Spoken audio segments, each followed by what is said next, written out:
اعوذ باللہ من الشیطان الرجیم بسم اللہ الرحمن الرحیم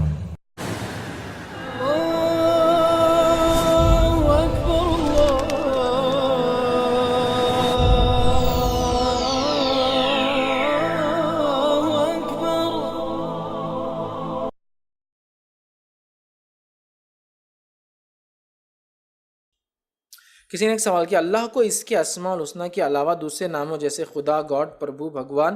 وغیرہ ناموں سے پکارنا کیسا ہے، اگرچہ ان کا معنی اسماء الحسنی سے میل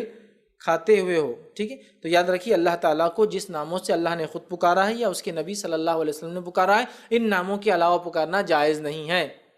چاہے وہ دوسرے زبانوں کے نام کا معنی وہی ہوتا ہوگا، لیکن جب اللہ کو یاد کریں گے، اس کا ذکر کریں گے تو یہی نام لیں گے۔ ہاں، دعوت اسلام کے موضوع پہ کسی کو ایکسپلین کرنا ہے، نزدیک بلانا ہے، اٹریکٹ کرنا ہے، سمجھانا ہے، تو تب اس کو صرف سمجھ کے لیے، جیسا مثال کے طور پر میں خود اپنے لیکچرز میں بولتا ہوں ہم ایک ایشور اللہ کی عبادت کریں، سمجھ رہا؟ تو میں بتانا چاہ رہا ہوں وہ ایک ہے جو ہمارا بنانے والا، جس کا نام اللہ، ایک ایشور اللہ، سمجھ رہا؟ میں یہ بول سکتا ہوں یا کوئی مقرر یہ بول سکتا ہے کہ ہمیں ایک ہی گاڈ کی، ون گاڈ کی جو ہے عبادت کرنا چاہیے اور وہ اللہ ہے، اس کو بتانے کے لیے کہ ہمارا گاڈ الہ ہے، we should worship a single deity, پھر اس کو بتانا پڑے گا ہم جو ڈیٹی کی بات کر رہے ہیں وہ اللہ ہے، ٹھیک،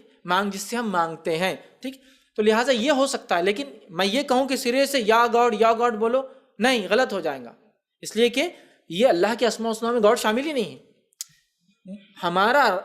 گاڈ اللہ ہے، ہمارا رب اللہ ہے، سمجھ رہے، ہمارا خدا اللہ ہے، ہمارا ایشور اللہ ہے، لیکن ہم ایشور بول کے اللہ کو یاد نہیں کریں گے، سمجھ رہے آپ بات کو، چونکہ یہ نام سے اللہ نے خود کو نہیں پکارا، یہ اصل مسئلہ ہے، تو ہم اللہ کو انہی ناموں سے پکارے جو اللہ نے اپنے آپ کو اپنی کتاب میں اور اس کے نبی نے اس کو پکارا ہے، اس کے علاوہ کوئی نام نہ دے، لہٰذا ایکسپلینیشن کے لیے ان چیزوں کو یوز کر سکتے ہیں، وہ بھی آپ کیجئے، ایشور اللہ، بعد میں پھر اللہ شروع کر دیجئے، ایشور ختم کر دیجئے، سمجھا؟ یہ الگ چیز ہے، لیکن